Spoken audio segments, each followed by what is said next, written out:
మోసానికి 12 మాసాలు. అందుకేనా సీఎం రేవంత్ రెడ్డి గారు ఈరోజు వరంగల్కి వచ్చి సభ పెడుతున్నది. మళ్ళీ దాని పేరు విజయోత్సవ సభ, అది కూడా మా ఓరుగల్లులో. దయచేసి మా వరంగల్ ఇజ్జత్ తీయకండి. ఎందుకంటే వరంగల్ అంటే ఒక నమ్మకం, సంస్కారానికి ఒక నిలయం. కానీ ఆ రోజు వరంగల్ డిక్లరేషన్ పేరు మీద ఒక పెద్ద మోసానికి ఇక్కడ బీజం వేసి వెళ్ళిళ్ళు. మళ్ళీ ఈరోజు ఇంకో మోసానికి తెరదీయడానికి ఈరోజు మళ్ళీ వరంగల్కి వస్తుంది. అయినా ఏ ముఖం పెట్టుకొని మీరు విజయోత్సవ సభ పెడుతున్నారు? ఏం విజయాలు సాధించాలని సంబరాలు చేసుకుంటున్నారు? రైతు బంధు చేయలేదు, రుణమాఫీ చేయలేదు, వడ్లు కొనుగోలు కావడం లేదు, ధర రావడం లేదు, ఉద్యోగాలు రావడం లేదు. మీరు చెప్పినటువంటి మహాలక్ష్మి 2500 రూపాయలు మహిళలకు కానీ, లేకపోతే కళ్యాణ లక్ష్మిలో తులం బంగారం కానీ, లేదా పెన్షన్ల పెంపు కానీ, రేషన్ కార్డులు కానీ ఏవి ఒక్కటి కూడా ఇప్పటివరకు నెరవేర్చలేదు.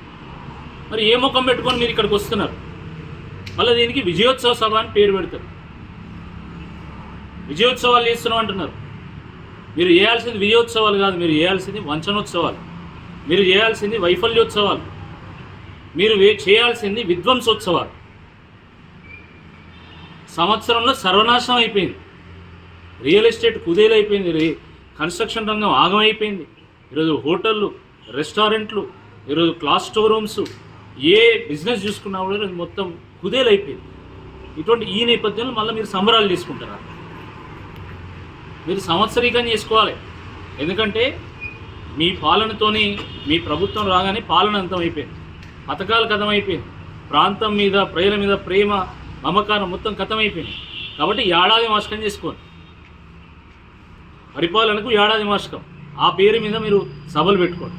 ఎంతో ఘోరం అంటే ఈరోజు ఈయన విజయోత్సవ సభ పెడతా అంటే ఒక్కడు కూడా రావడం లేదు, ఇక్కడ ఏ మహిళ కూడా రావడానికి సిద్ధంగా లేదు. కాబట్టి ఆశా వర్కర్లు, అంగన్వాడీ వర్కర్లు, హెల్త్ డిపార్ట్మెంట్కి సంబంధించినటువంటి వర్కర్లు, రకరకాల సపోర్ట్ స్టాఫ్, డ్వాక్రా గ్రూపు మహిళలు, వాళ్ళ లీడర్లు, సీఏలు, వీళ్ళందరినీ సమీకరించి ఈరోజు సభలో కూర్చోబెట్టే ఒక ప్రయత్నం చేస్తాం. ఇది వాస్తవం. దేనికోసం వస్తారు వాళ్ళు? ఏ ఒక్క హామీ నెరవేర్చలే. వరుస వైఫల్యాలతో రాష్ట్రం ఆగమాగము, 6 గ్యారెంటీలకు ఎగనామో, ప్రజలకు పంగనామో, ఇది కాంగ్రెస్ పార్టీ విధానం అన్న చందంగా మీరు పరిపాలన చేసి ఈరోజు మళ్ళీ సిగ్గు లేకుండా ఈరోజు మేము ఈ సభ పెడతామని ముందుకు వస్తున్నారు. తప్పకుండా ప్రజలే ఈ సభ సందర్భంగా మీ వ్యవహారాన్ని నిలదీస్తారని చెప్పి ఈ సందర్భంగా నేను హెచ్చరిస్తాను.